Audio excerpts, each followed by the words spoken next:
Bonjour à toutes et à tous, c'est Yann pour Seed of Unity. Dans cette vidéo, qui va être la deuxième vidéo consacrée aux initiations, on va parler des auto-initiations. Dans la première vidéo, que vous pouvez trouver sur notre chaîne YouTube, je vous ai parlé un petit peu du fait de trouver un maître pour pouvoir s'initier, qui est la méthode la plus simple généralement et la plus rapide. Le problème, si vous êtes comme moi, vous aimez sans doute pas vraiment travailler avec un maître, trouver un maître. Moi, je l'ai déjà fait, par exemple, pour être initié pour le Reiki. Bon, j'étais très jeune à ce moment-là, mais c'est vrai que ça m'a jamais vraiment convenu complètement de suivre les pas de quelqu'un. Et donc, pour moi, il a été très vite clair qu'il fallait que je trouve des moyens pour m'initier moi-même et voir comment je pouvais faire. C'est peut-être aussi le cas pour vous. Et justement, c'est ce qu'on va voir dans cette vidéo.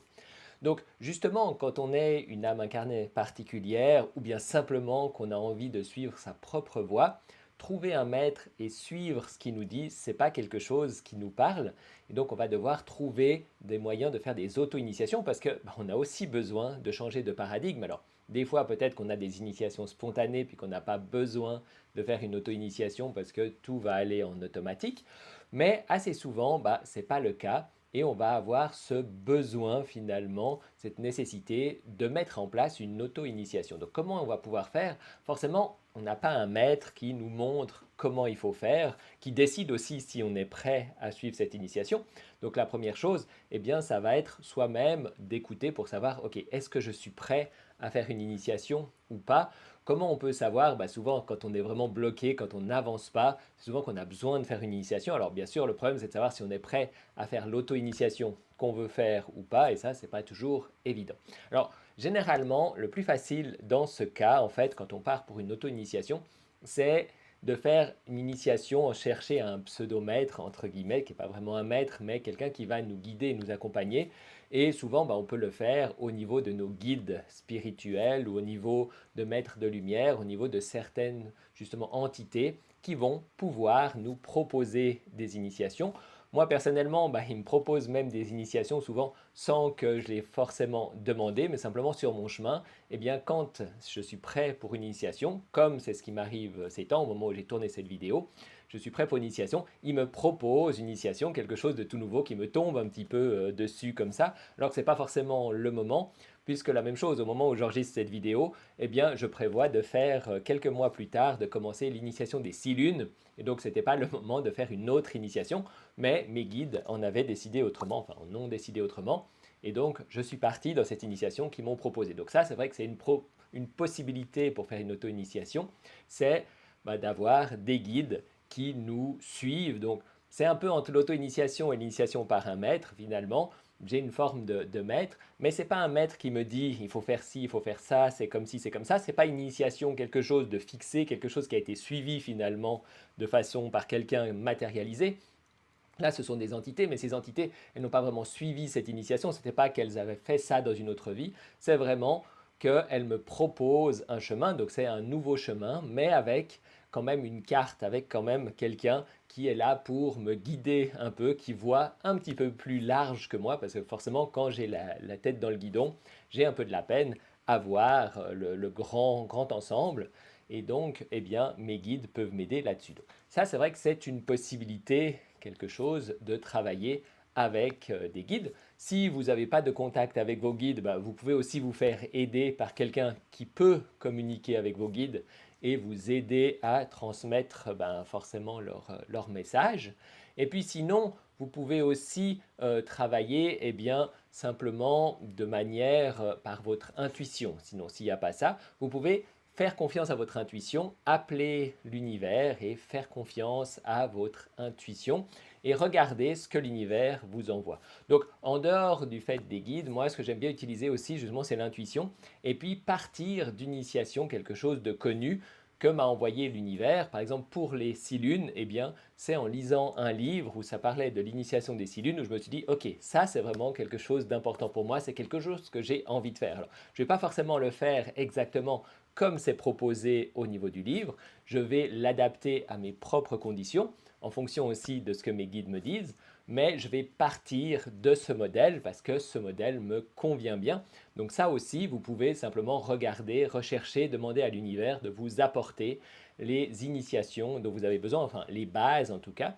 Donc pas suivre cette initiation, mais prendre ce qu'il en est, prendre ce qu'il y a dessus, et pour chaque élément, vous demandez toujours, ok, est-ce que c'est bon pour moi ou pas? Est-ce que c'est vrai pour moi ou pas? L'idée, c'est vraiment de toujours tout mettre en doute et de regarder qu'est-ce qui est vrai pour nous. Pas se dire, ah, l'autre a fait faux, l'autre il dit n'importe quoi, etc. Ça, c'est du jugement, et ce jugement-là n'a rien à voir, n'a rien à faire dans cette approche. Parce que pour lui, c'est juste, pour lui, c'est la bonne chose à faire. Mais peut-être que nous, pour nous, c'est pas juste parce qu'on n'est pas la même chose comme ça. Mais nous, ce qu'on va faire n'est pas forcément ce qui est juste pour cette autre personne ou pour d'autres personnes. Donc la même chose, c'est pas parce qu'après on a suivi l'initiation, on peut la proposer à d'autres personnes, mais c'est pas leur imposer quelque chose en disant qu'on détient la vérité parce que ce qu'on a fait, c'est le nec plus ultra. Forcément, pour nous, oui, c'est peut-être quelque chose de génial. Et du coup, bah, ça peut être intéressant d'en parler aux autres, mais en même temps, bah, chacun est à son indépendance. Enfin, chacun, du coup, a ses spécificités. Donc voilà. Donc une fois qu'on est parti là-dessus, soit des messages de nos guides, soit depuis une initiation déjà créée, eh bien, on va partir là à l'inconnu. Jusque-là, on était dans quelque chose d'à peu près connu, assez, pas facile, mais un peu plus facile. Et là, on va partir vraiment à l'inconnu, c'est-à-dire lancer les choses, lancer les événements. Alors, je sais qu'il y a des personnes qui préconisent en fait de déjà tout écrire, de tout réfléchir comme ça avant pour justement faire la carte à suivre quand on va être dans l'initiation. Parce que des fois dans l'initiation, on a tellement la tête dans le guidon, justement, comme je vous disais, qu'on ne sait plus où aller. Et forcément, d'avoir une bonne carte va vraiment aider. Moi, je suis plus d'avis d'y aller, en fait. Je suis plus quelqu'un qui est dans l'improvisation et qui regarde sur le moment. Ici, maintenant, si je pense à, OK, qu'est-ce que je vais faire la deuxième semaine, la troisième semaine des 6 lunes, par exemple, ou le premier mois, le cinquième mois, je ne sais pas exactement, en fait, parce que je n'y suis pas connecté. On verra au moment où j'y serai dans l'ici et maintenant. Ça ne m'empêche pas d'avoir un peu une idée quand même d'où je veux aller, pas juste aller à l'aveuglette, avoir une certaine idée de la direction, de l'intention, et ensuite, eh bien, je verrai au jour le jour qu'est-ce qui se passe. Là, je vois avec l'initiation que je suis actuellement, dont je vous parlerai peut-être plus précisément après, mais comme je suis dedans, c'est un peu difficile pour moi d'en parler.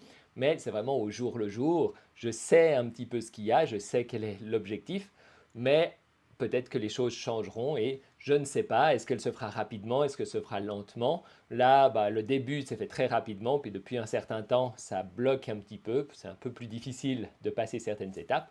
Mais voilà, ça passera ensuite et peut-être ça va accélérer de nouveau d'un coup ou pas du tout, et puis ce sera plus lent. Donc ça, c'est toutes les choses à voir en fonction de ce qui va se passer.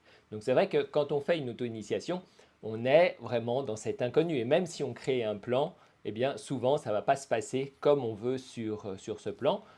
Alors, écrire des directions générales, c'est bien, mais savoir 100% de ce qui va se passer, ça va être compliqué si on est vraiment dans cette auto-initiation. Parce que c'est différent quand c'est une initiation proposée par un maître. Lui, il est déjà passé par là. Donc forcément, même si nous, c'est un petit peu différent, il va nous accompagner là-dedans. Mais il sait concrètement ce que ça donne. Alors que là, nous, c'est juste une projection et il s'agira de s'adapter. Et ça, c'est vraiment très très important d'être en contact avec son intuition tout le temps, de méditer en dehors de l'initiation même, de méditer pour savoir, ok, est-ce que je suis dans la bonne direction? Est-ce que ça me convient? Est-ce que ça va bien? Si je peux communiquer avec mes guides ou avec des entités, eh bien, je vais pouvoir aussi leur demander conseil. Et ça, à chaque moment, en tout cas très régulièrement, si possible tous les jours, pour savoir si on est dans la bonne direction, parce que le risque de l'auto-initiation, c'est d'arriver dans un cul-de-sac un peu, et puis de se coincer. Et du coup, eh bien, on peut perdre du temps, être frustré et être mal. Alors, c'est pas forcément grave, ça peut faire partie de l'expérience qu'on a à vivre, mais en même temps, il vaut mieux éviter si on peut, et pour ça, être vraiment en contact avec ce que nous dit notre intuition. Si vous n'avez pas vraiment accès à des guides, à votre intuition ou à des perceptions plus subtiles, eh bien, je vous déconseille de vous lancer dans une auto-initiation parce que vous risquez fortement de vous perdre. Ce serait comme quelqu'un qui dirait, moi je suis totalement nul pour me diriger, je ne sais pas parler l'espagnol par exemple ou le portugais, et puis Je sais pas où je vais, je sais pas me débrouiller en forêt, je sais pas me débrouiller seul. Et puis je vais aller, tiens, je vais aller visiter des forêts en Amérique du Sud, par exemple, comme ça. Forcément, bah, si on y allait comme ça, ou bien simplement, ou même faire un tour de l'Amérique du Sud, je dirais, on dirait tout le monde, ah, attends, n'y va pas, ça risque d'être très très très compliqué en fait. Ça sera même dangereux pour toi. Bah là, c'est un peu la même chose. Si je me lance, mais sans rien y connaître, sans rien voir, c'est compliqué. À ce moment-là, cherchez plutôt un maître, ce sera beaucoup plus sûr. Mais si vous avez vraiment une forte connexion avec votre intuition ou avec des entités ou des guides, alors vous pouvez faire confiance à cette partie-là en vous et puis vous lancer. Ça demande bien sûr du courage et puis ben, il faut savoir que on va certainement, quand on le fait, faire des erreurs, se planter à des endroits, se bloquer, devoir faire demi-tour, devoir changer. Ça fait partie des choses, comme quand on explore justement une terre inconnue, ben, il y a des moments où on va être dans des sables mouvants et puis ce sera difficile d'en sortir, mais on va s'en sortir simplement. Il faudra un peu de temps ou d'autres fois on devra faire demi-tour parce que le passage est infranchissable. Donc c'est exactement la même chose là par rapport à l'auto-initiation. Voilà donc pour cette vidéo. Si vous avez des questions, n'hésitez pas à les poser ou aussi à nous laisser en commentaire, bah, vous, est-ce que vous avez fait des auto-initiations? Est-ce que vous êtes intéressé par ça? Et si vous avez fait des auto-initiations, comment ça s'est passé? Comment vous les avez mis en place? Moi, je vous propose bah, forcément mon idée par rapport à moi, ce que je fais, mais peut-être que vous, vous avez d'autres choses qui fonctionnent mieux pour vous et qui du coup fonctionneront mieux pour d'autres personnes qui pourront vous lire et que ça pourra aider. Donc je vous souhaite une excellente continuation et je vous dis à tout bientôt pour la troisième vidéo de la série. Et en attendant, eh bien, vous avez aussi les vidéos courtes, les shorts, qui sont postées généralement tous les jours sur le sujet, où vous pouvez trouver d'autres informations. À tout bientôt, au revoir.